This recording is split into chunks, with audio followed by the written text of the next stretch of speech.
of the one of the things I want to have you noticed that, and I will probably be instructing our movements, but I really dinged my shoulder a few days ago. I can barely transfer, so um that certain movements, although it's getting better, but I may ask you to do things I'm not doing. Okay, so one of the things that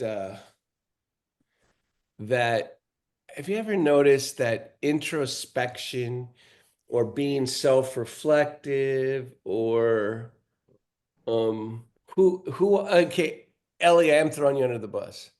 Go for it. So how would you define without being, kind of quick twitch, what do you think introspection is?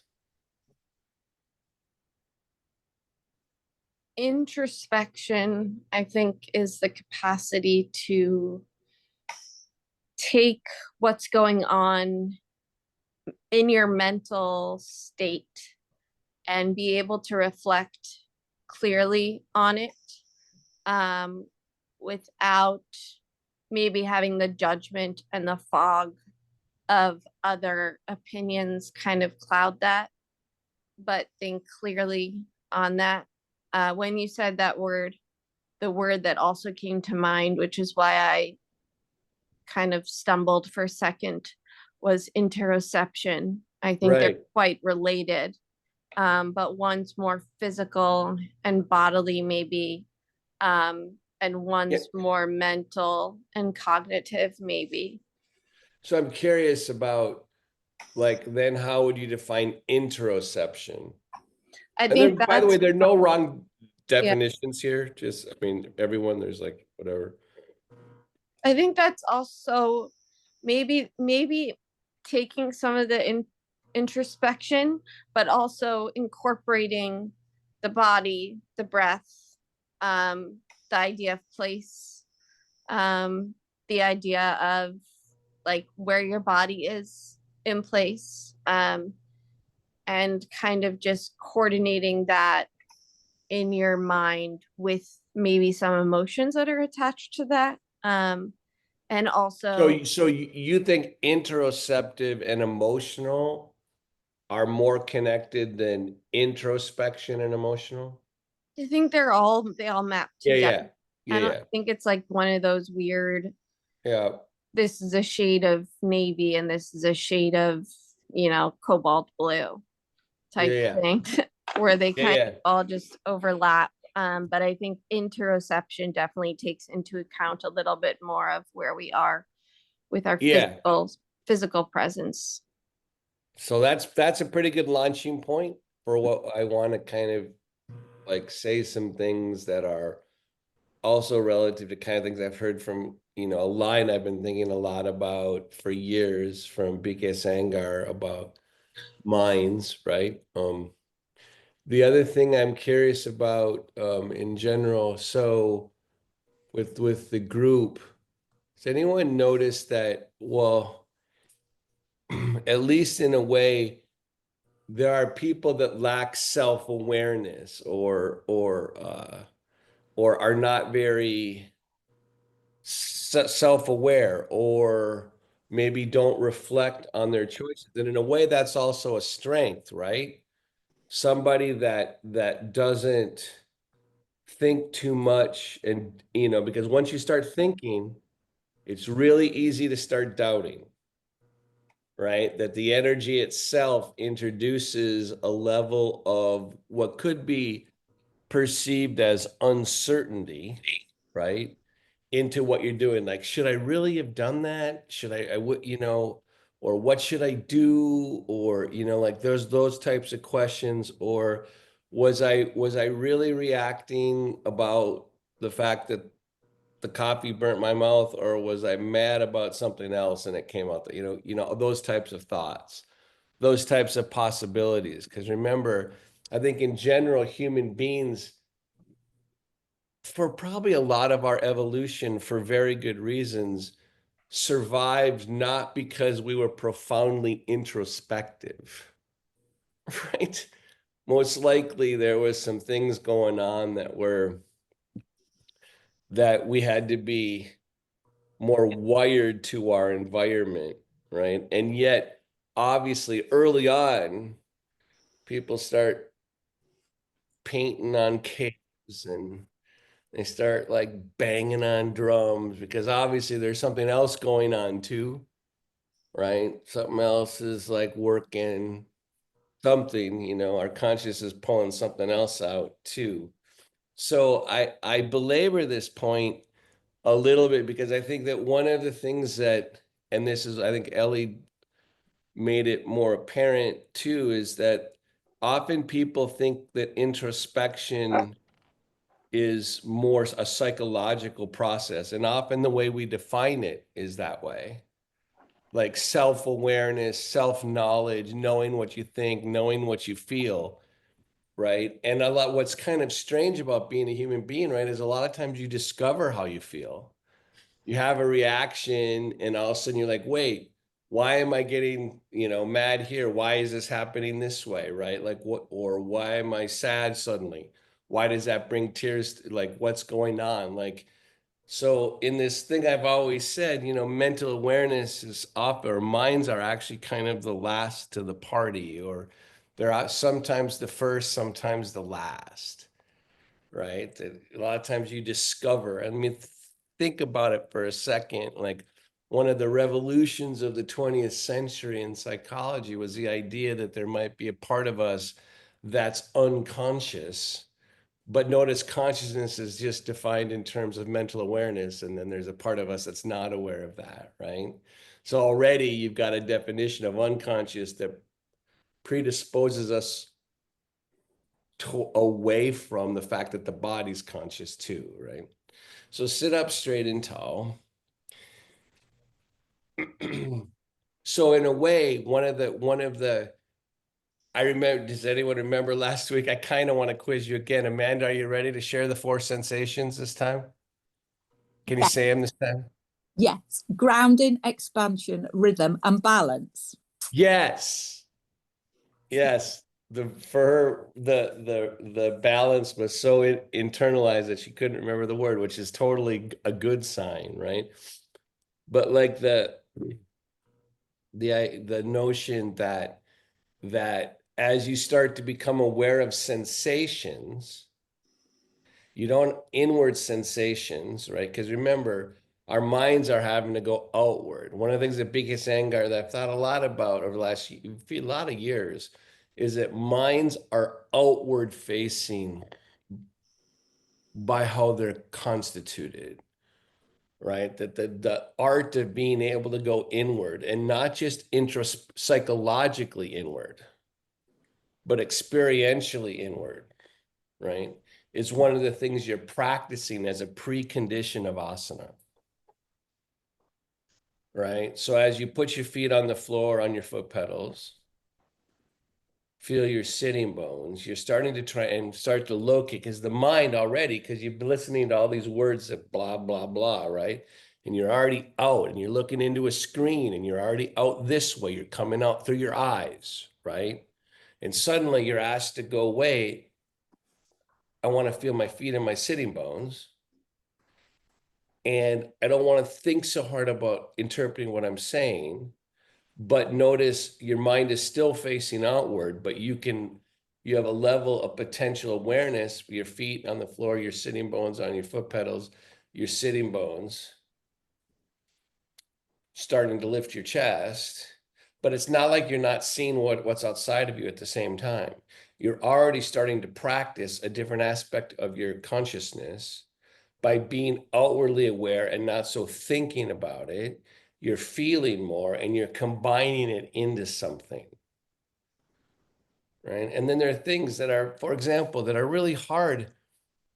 As I've taught yoga for a long time, and I remember reading this from Gita Iyengar too, it's much easier to teach a student how to go vertically within their body as opposed to horizontally.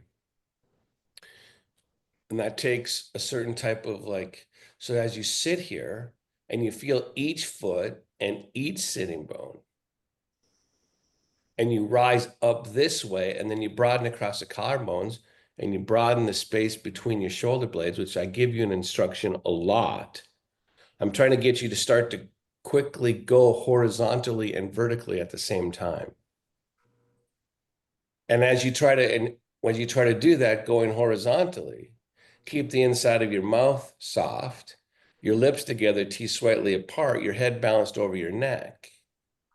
Notice the outside is still outside, and you're simultaneously being more aware of internal states, but you're not becoming aware of them because your mind's judging them. Your mind is quieting down enough in order to feel what was already here. Your mind blocks awareness usually for a purpose. Alertness to your spine, connection to the earth, vertical, horizontal, balance. So you've expanded, you've balanced, you've got the rhythm of your breath, and you're grounded. Close your eyes from top to bottom if that's comfortable. Prepare your mind to be an explorer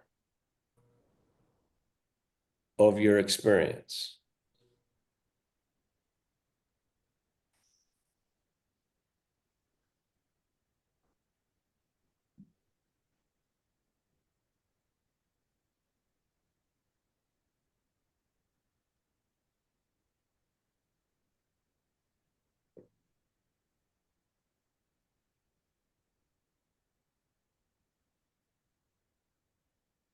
As your mind starts to wane because it doesn't know what to do, repose.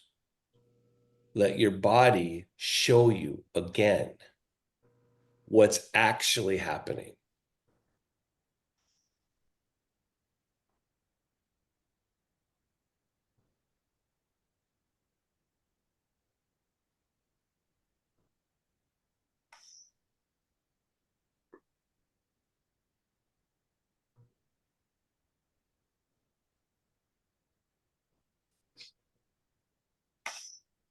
Good. And then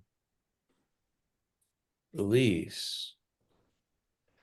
Take your sternum up. So now we're going to add an extra layer of body awareness to see what happens to experience that's coming through the mind. Lift the sternum up, drop the chin down. Let there be a balance. Let those two define each other, right? Like, so don't do one because one's easier to do than the other. And figure there needs to be an intersection there. And then release for a second. Well, actually, I want to go through this again. So lift your sternum up, drops your chin, lips together, teeth slightly apart. So the softening the inside of the mouth is to get you to the quieter part of your dimension, which was already always here. Just because the mind wasn't aware of it doesn't mean it wasn't there.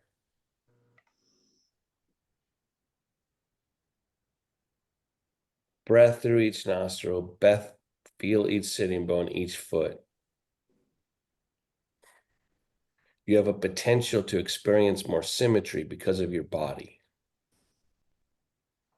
more balance, more equal distribution of presence.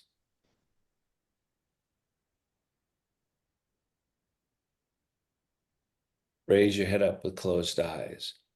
Open your eyes. Either hands on your lap, hands together, right? Again, another way to amplify the midline. Right? The fact that you have a mid, so like I'm not just moving my hands together because I've practiced a lot. I'm like letting this become an outer manifestation of my midline and my line up through my spine. I'm letting it mirror where my sitting bones are and my feet, and there's a space between those. And so I'm making sure that I'm allowing My mind can't judge its way into knowing the space between my sitting bones, the space between my feet. I have to know it's already there and let my mind be informed by what's actually happening.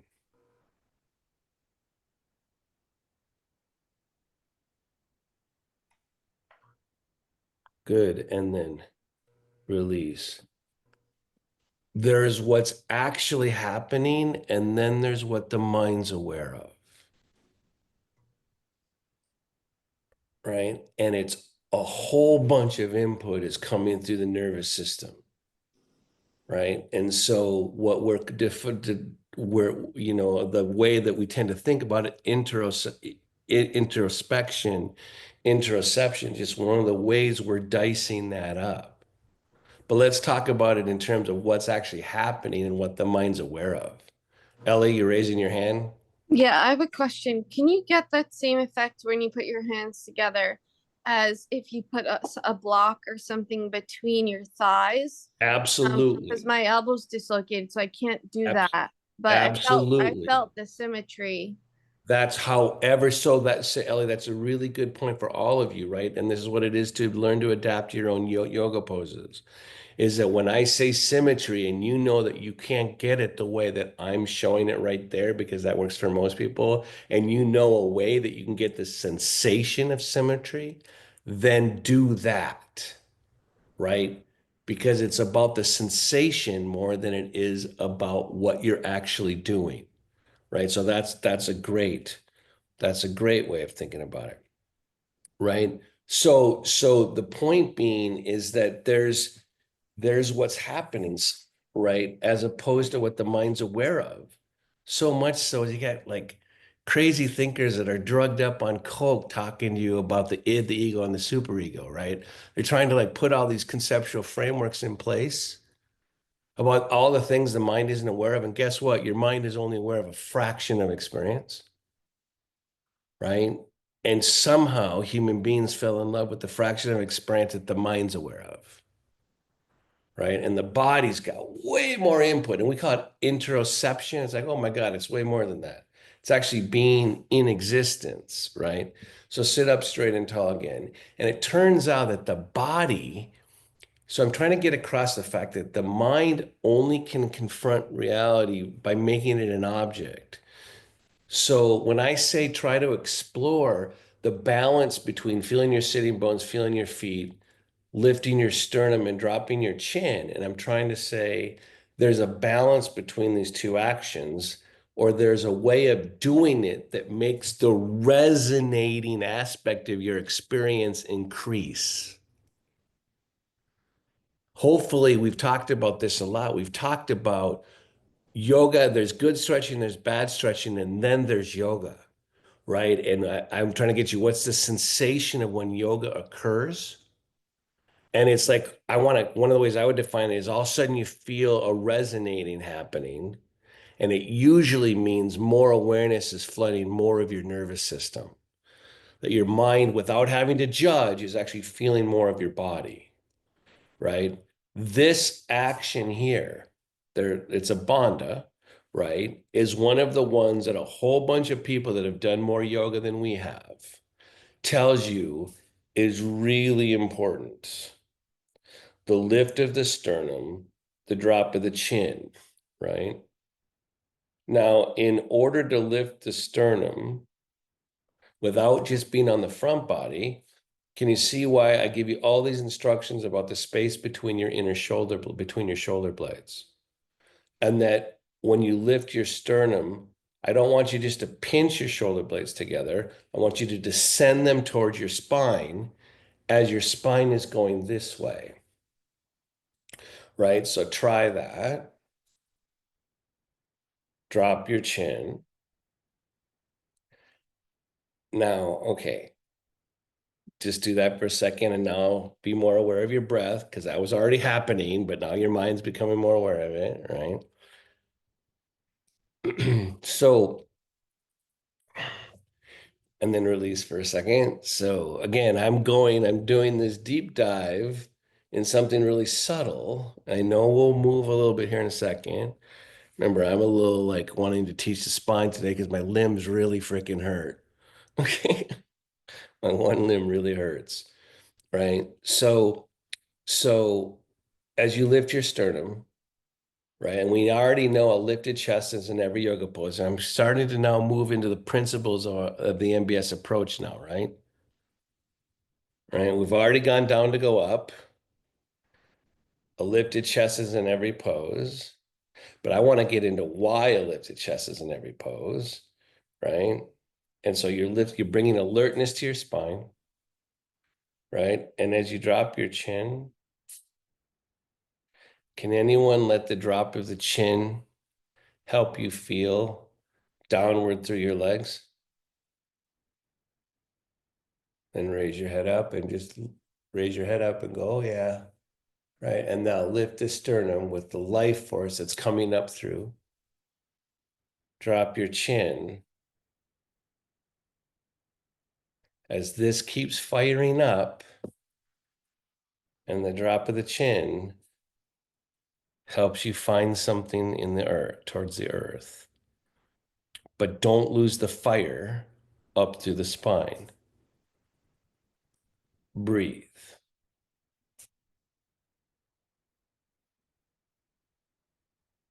Good. And then raise your head up. By the way, if there's like a couple of core movements with the spine that yogis for a long, long, long time have been telling you matter, I might start exploring, right?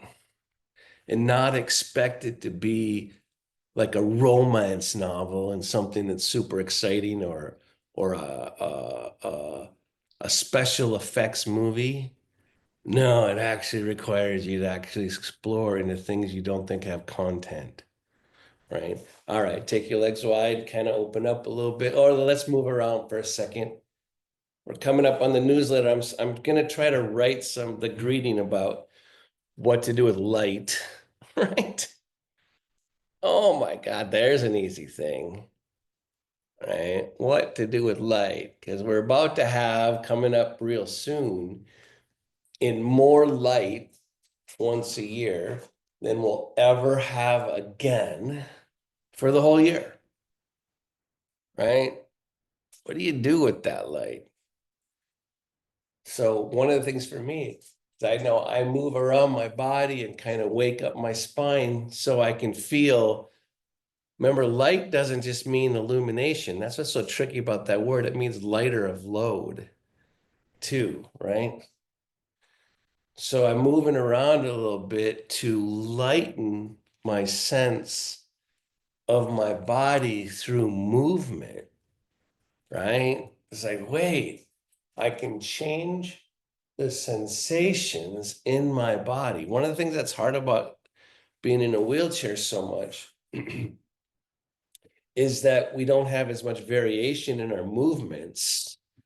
So the load tends to get heavier. Take your legs wide. Again, you know, one of the things that I like to do to wake up, is get the relationship different between my femur bones and the base of my spine. So I'm leaning forward and I'm pushing my knees out, right?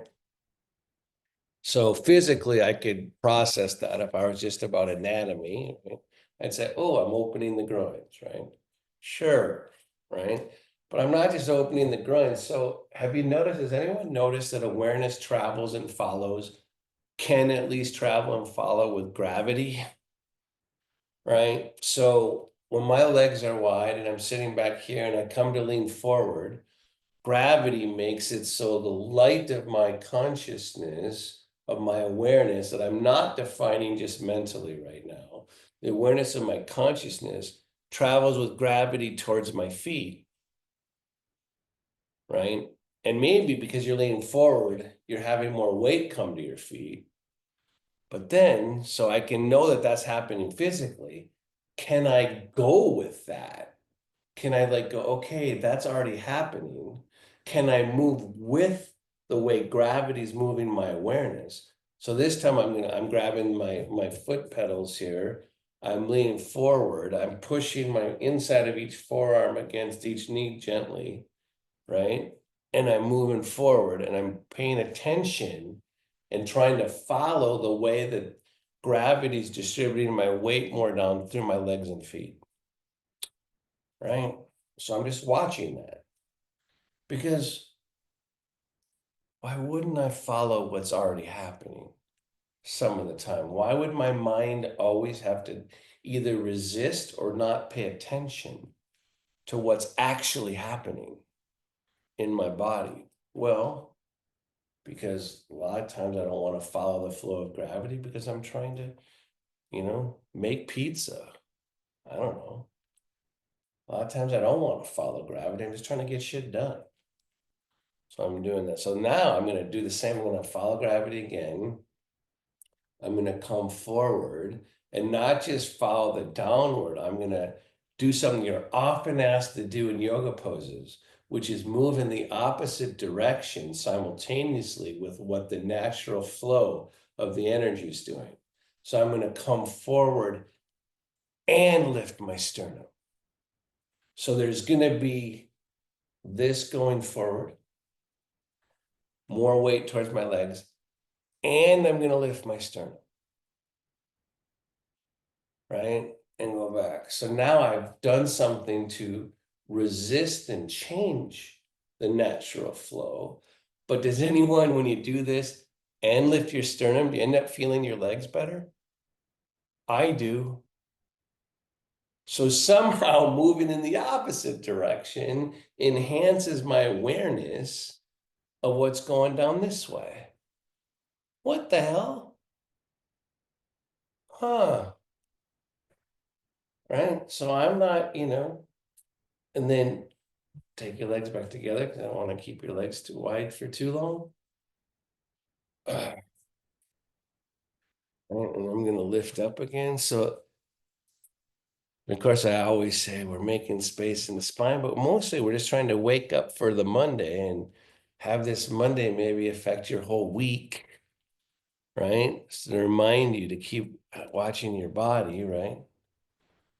So I'm going from side to side a little bit, right? Because I'm going to teach more of the spine, as you can tell today, rather than the limbs. I'm gonna go back a little bit, but be careful not to move your head too much. If it's too, careful, pay attention, right? And going back and forth.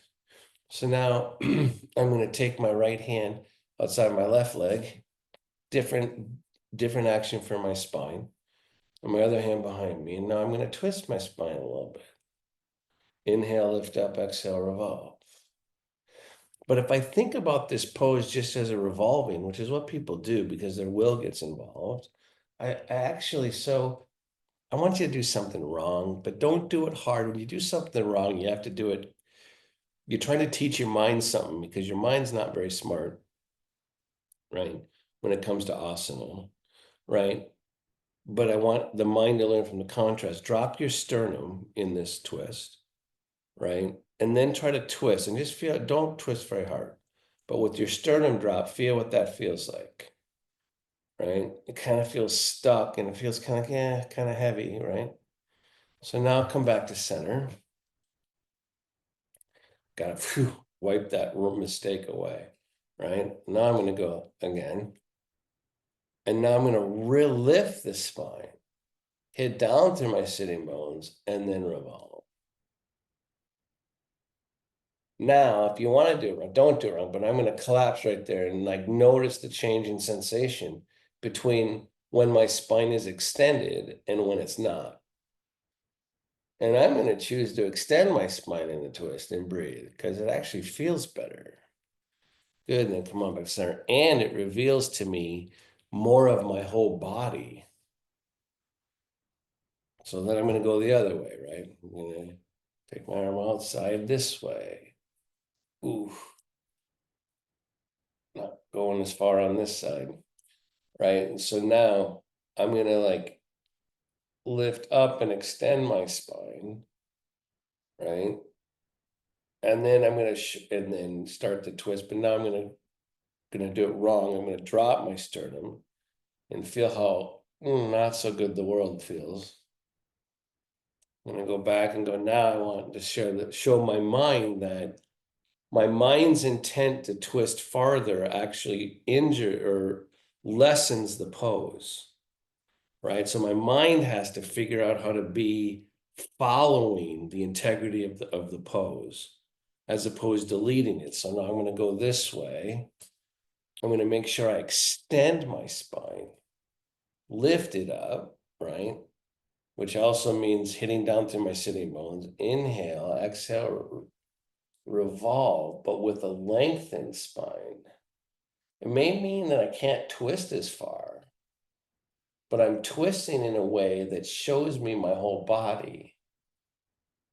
And then come on back to center and instead of getting sucked into the vortex of my mind's intent,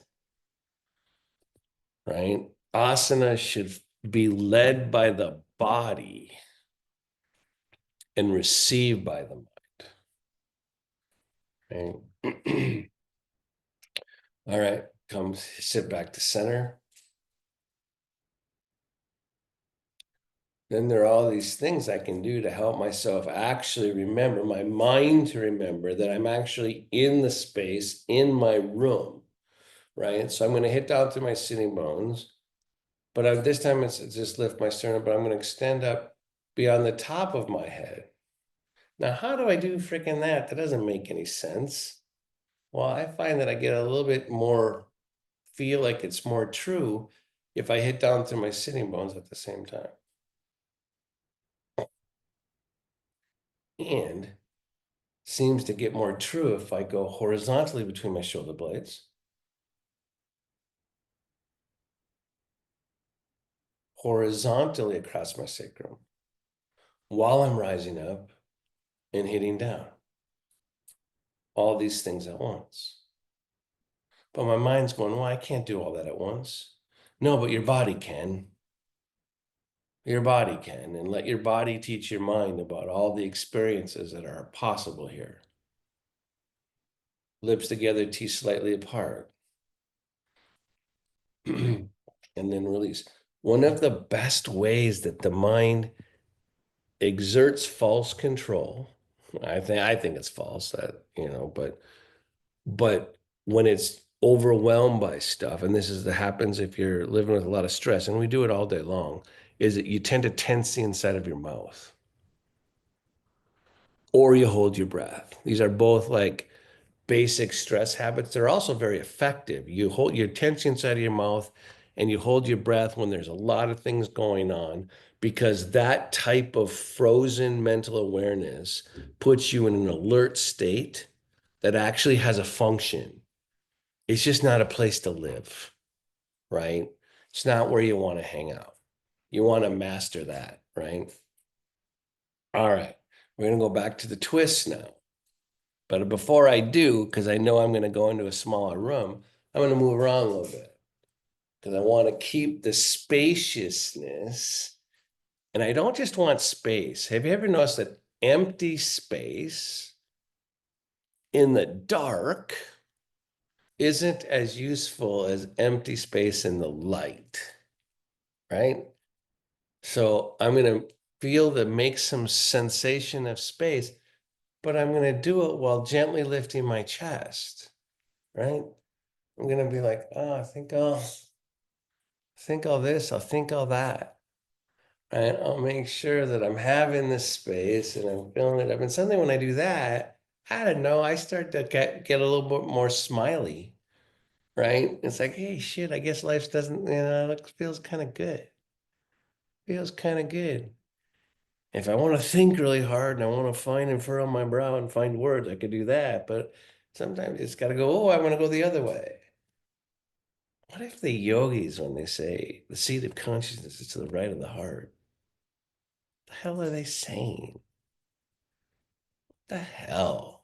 That sounds contrarian. Except maybe they're trying to go, hey, there's another part of your experience that may be more important than all your judgments, right? Than all your psychological. Remember, psychology and the mind's going to require judgments of things. It's not a bad thing. That's what it does, right?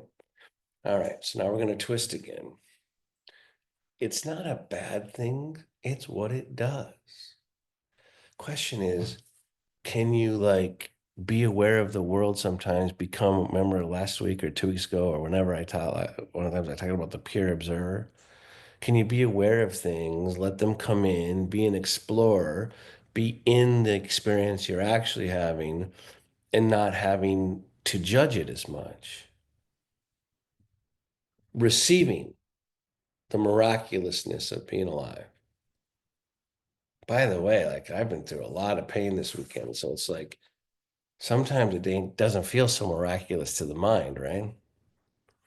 It's like, holy crap, this just hurts.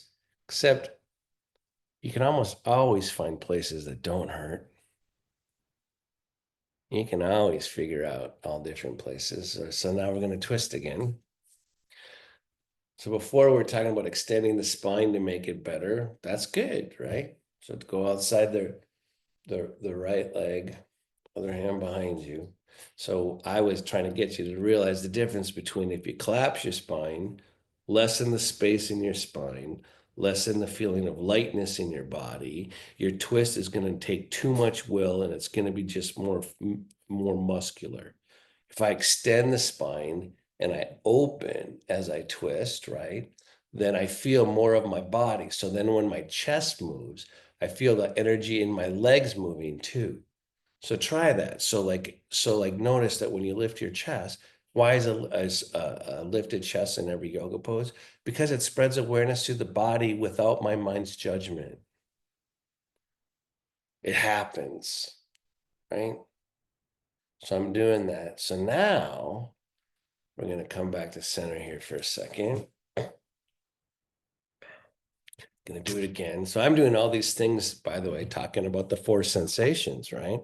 I'm sneakily doing, because I've done a lot of yoga. I don't know if you guys know, I've been doing yoga since 1991, right? When I'm twisting, I'm grabbing my knee up here. I'm grabbing it back here because guess what I'm doing? I'm grounding here. I'm setting the conditions to be more unbalanced. So when I twist, it's an expansion and not just a cranking, right? And I want to do it in a kind of rhythm, right? But now there's another layer. So I've been trying to get the spine involved. So I feel more of my legs, which is more balance and equal distribution of presence, right? But now as I twist, I also want to, as I lengthen my spine, I want to broaden between my shoulder blades, broaden across my collarbones, spread across my sacrum, hit down through my heels, inhale, lift up, exhale, revolve. So I'm going horizontally and vertically, and I'm revolving. Holy crap, this is kind of overwhelming for my mind. It is only if I think about it too much, and I'll tense the inside of my mouth, thinking I can't do all that. What the hell? No, your body's already freaking doing it. Your body already's doing it. It's whether you're traveling with what's happening. And then back to center. There's a constant for a yogi. There's a constant interchange and conversation between following what's happening and resisting what's happening simultaneously. And when you do it, it's resisting is not quite the right word, but knowing that you got to do more, like lift your spine as you're twisting. And when that happens, it turns out you're following more of your experience or potential experience. You have to know when to go with it. Remember, we were doing this thing coming forward, right? And following it and then lifting the spine as a part of resistance, as like trying to go, I'm going forward and I'm lifting my chest. We're doing a version of that in the twist right now. We're adding variables. We're adding a horizontal expansion and extension in the middle of what seemed vertical and just a twist. Take your left hand. It's amazing when you start putting all this crap to words, how complicated it seems. It's not that complicated. It's what's freaking happening, right? So no, but here I've got my hand on my knee because I'm trying to find grounding. I'm trying to get more on balance. Here on this side, I'm grabbing my armrest because I want to stay balanced, right? I'm going to hit down through my spine, rise up, right? To feel my legs more. But now I'm going to broaden in certain crucial places between my shoulder blades, underneath the collarbones, across my sacrum, and hit down from the inner groin to the inner knee to the inner heel. What? That's so hard to. Don't do it just with your mind. It's happening. Follow it. Inhale, lift up, exhale, revolve. My God. It's freaking wild to be alive at this many dimensions. Yes. If you follow what's happening, it's extraordinary. Good. And then come on back to center.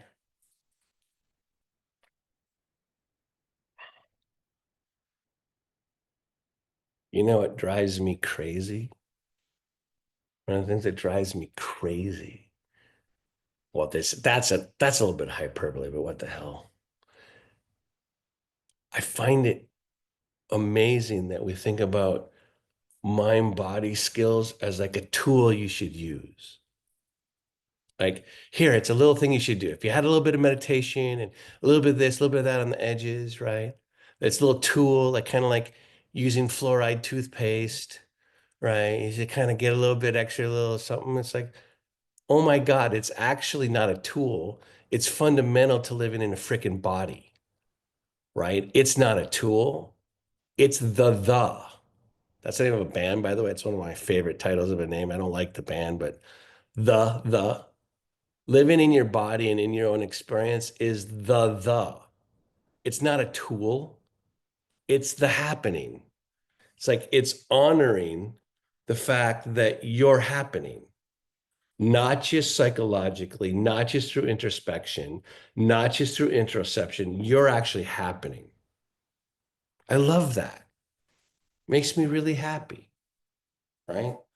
Lean forward, change gravity. As you lean forward, put your forearms on your thighs, right?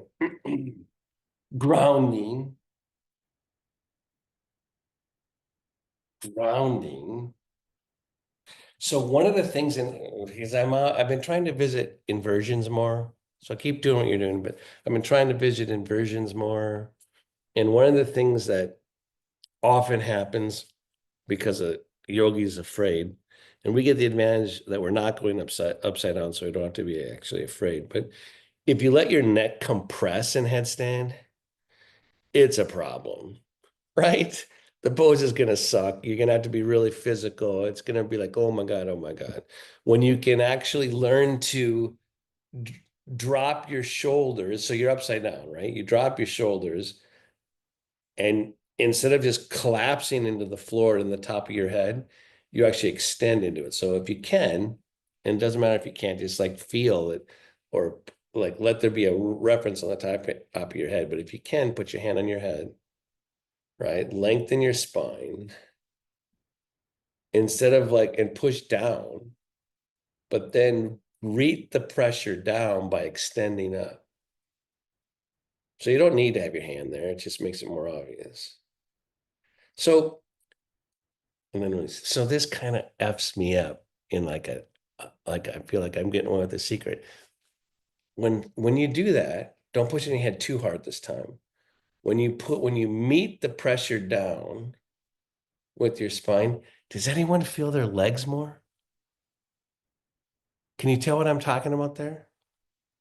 Thumbs up, thumbs down, anybody? Shouldn't we just have a party about that? Like, what the hell? Like, I reach into a downward pressure and my nervous system lights up. This is the key to headstand. So breathe into that.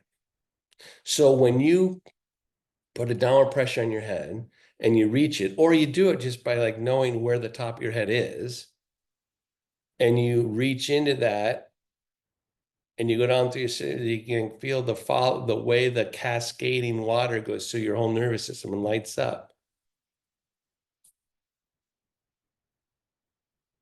Now do that and broaden across your collarbones, broaden it between your shoulder blades. See if it doesn't help you feel your feet more. We're kind of doing what could be Tadasana, but we're doing Shirsasana. because we're watching it the other way. Because the other way was already always happening. Good, and then release. So there's this weird thought experiment in my book where I try to go through to someone, the reader's not really a yogi, try to like talk to him. There's really no, one of the things a yogi learns is that there's no difference between mountain pose Tadasana and headstand Shirsasana. That it's the same in both cases, right? Ellie, your hand's up again. Sorry for the interruption. I just have a question. And this might be helpful for other people, but it might just be a Ellie specific weird thing. When you mentioned the spinal extension in every instance throughout the class so far, it helps me a lot to raise my eyes a little bit, like my eyeballs, not my neck or my head, but like to, it helps me, I think maybe because of my vestibular dysfunction. But I feel like I can get more extension through my entire spinal cord and have that sense of feeling in my legs, and the lightness in my entire body if I'm also either looking directly ahead or I'm actually slightly lifting my eyeballs in the sockets. I don't Yeah, know in if the sockets without raising your gaze, right? You're not actually you're raising up, but you're not trying to look at something higher. right, right. Yeah, yeah. So this is actually so without exact Ellie's, and this is good for everybody. I wouldn't necessarily instruct this as an instruction, but it turns out that what Ellie's intuitively doing there is following the bandhas through the top of her brain, into the top of her brain, right? So it turns out, and I learned this from Richard Freeman when he taught a class that I only talked to him about, I never took, about inversions and raising up the gaze up into the brain, up through the brain, right? That the natural continuation of the bandhas is to raise the eyes up, and that would reveal the legs more, right? So there is, you're following something. All right. So back to this one. So now we're going to do Shirsasana, right? By leaning forward, getting the grounding thing, right? So I'm finding the earth here, and this would be the base of my hands in handstand, right? And I'm making sure the bones are the bones of my forearm are touching the bones of my legs. It's not necessary, it just makes it easier for me to feel, right? And then I'm going to broaden across my collarbones, drop my spread between my shoulder blades, drop them, go down through my sitting bones, and extend through the top of my head. Now I'm going to expand through the top of my head to go down through my sitting bones, down from my inner groin to the inner knee, down to the inner heel. So, right, and then release. So now, and then I'm going to just feel the flutter of that, the aftermath.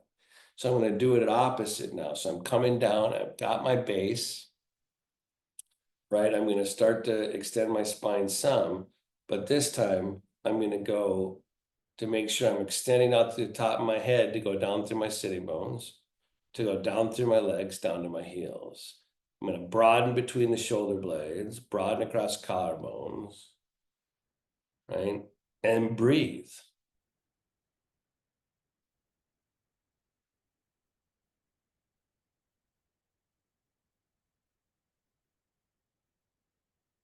Good, and then release.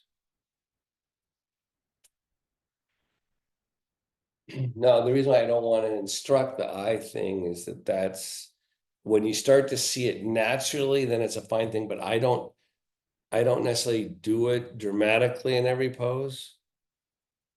But it's the continuation of part of the bandha, right? All right, so now we're gonna go back to a version of shoulder stand. So I'm not gonna do the ones with my arms behind me because that would be stupid for me today. But if you want a quick prep up, I'm gonna do it instead of taking my arms behind me. I'm going to do it by putting my forearms down by my sides. So in shoulder stand, you go with your legs up and you put your hands on your low back as your legs in there, as you're on your neck and shoulders. So instead of taking my arm behind me to emphasize this lift is what I did last week, right? Or whenever I taught last, I think it was last week, right? I'm going to do this base here, pushing down on my, you can do it on your forearms or on your, I got arm rests. I'm going to lift right here. But as I do that, as I get this little lift here, I'm going to try to make sure that the lift this way reveals to me where my sitting bones are. And then I broaden across my sacrum and go down to my legs, right? And then release. So again, I don't know if you can see this, but I'm lifting this up. I'm going down through my forearms, down through my legs as I drop my chin. So what I'm working on right here is this in Shirsasana, the base is this way. In shoulder stand, Sarvangasana, the base is here. Now, Iyengar Yoga wants you to practice shoulder stand before you start doing Jadahara Bandha, right? Right, this one. So you're actually doing this bandha, right? You're lifting the chin, you're dropping the shoulder blades down, you're broadening. But as you're doing that, you're extending down through your sitting bones, down through your legs.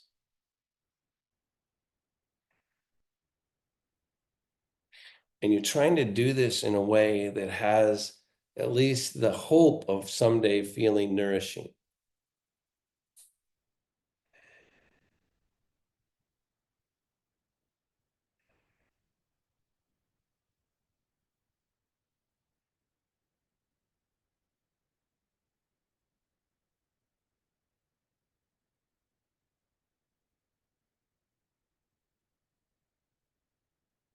And then release.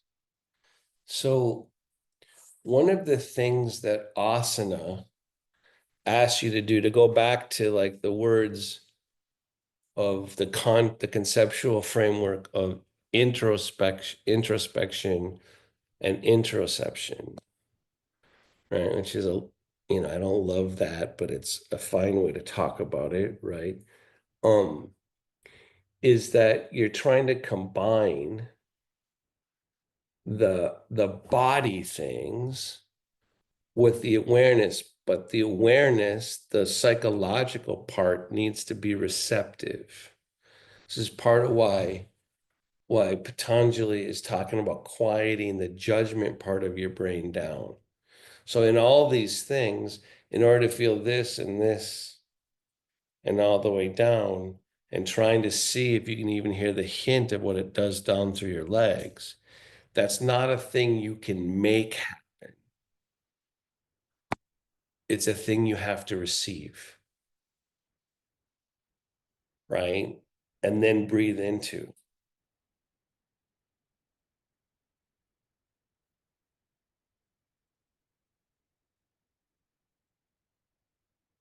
Even if you can get the pranic hint of energy moving multiple directions at once, breathe into that. And it turns out that techniques of physical asana are just attempts to have your mind start to see the potential of the multi-directionality of consciousness and trying to get you to breathe into it. And when you start to see that energy is going in all directions at once, I call it the every realm, right? It doesn't matter as much if you're doing the poses physically too. Just don't think you're only doing them mentally. Don't make that mistake. When you start connecting to how the energy is coming through your spine, and when it's coming, when you start to go, okay, I take all these weird classes like, have another pair of arms go out through your shoulders, right? I'm not asking you to imagine it. I'm asking you from here feel energy go up this way, right?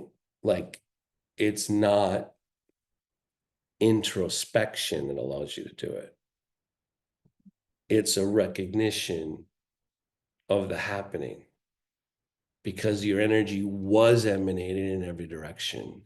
And it turns out that you can breathe congruently with the multi-directionality of what's actually happening. And Asana is trying to show you how to do it. All right, so find some symmetry in your body. Feel your feet, your sitting bones. Start to surrender, right? Allow the chair to hold you up.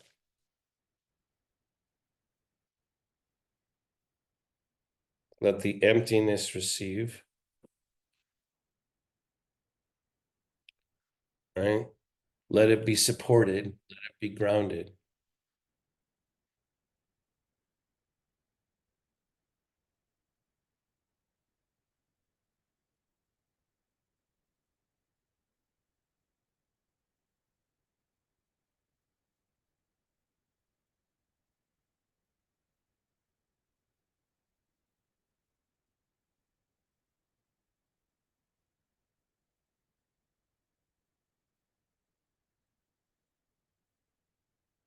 Hips together, teeth slightly apart.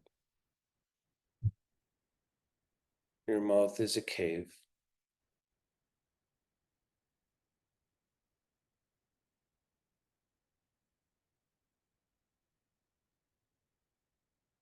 Your body receives.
Feel your breath.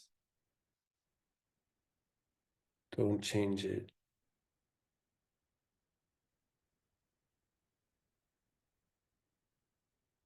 Thank your body.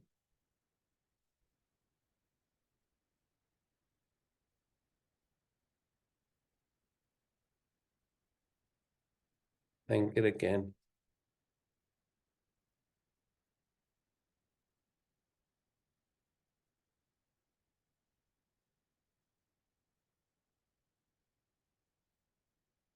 Gratitude happens slowly.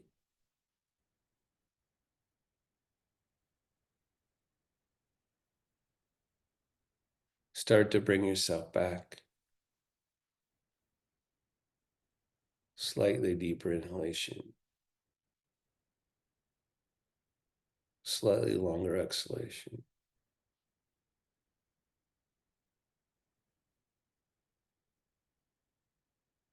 When you're ready, open your eyes.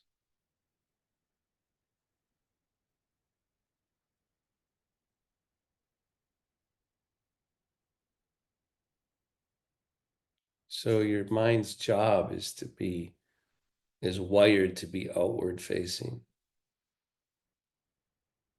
It pays a price though. So do you. So yogis are trying to say that the fact that it's so outward facing is one of the core causes of suffering, right? The agitation of the outward projection, because the outward projection can never be satisfied, right? The grounding part, the thing that makes your mind possible, the awareness of your nervous system that precedes your mind, and your mind's awareness of your body. Remember, our developing minds happened way after our bodies were here. If you believe in evolution anyway, right? So it's like, it's important to remember that the ability to practice sometimes was actually true, is that your mind came here later, right? And that it is actually already supported. It doesn't have to solve the world. Its role is to show you other possibilities. Its role is not to lead the world, right? It's to actually be here. And the body's the best at being here, right? That's the body's superpower, right? All right, everybody. And whatever. Namaste. Spirit in me bows the spirit in you.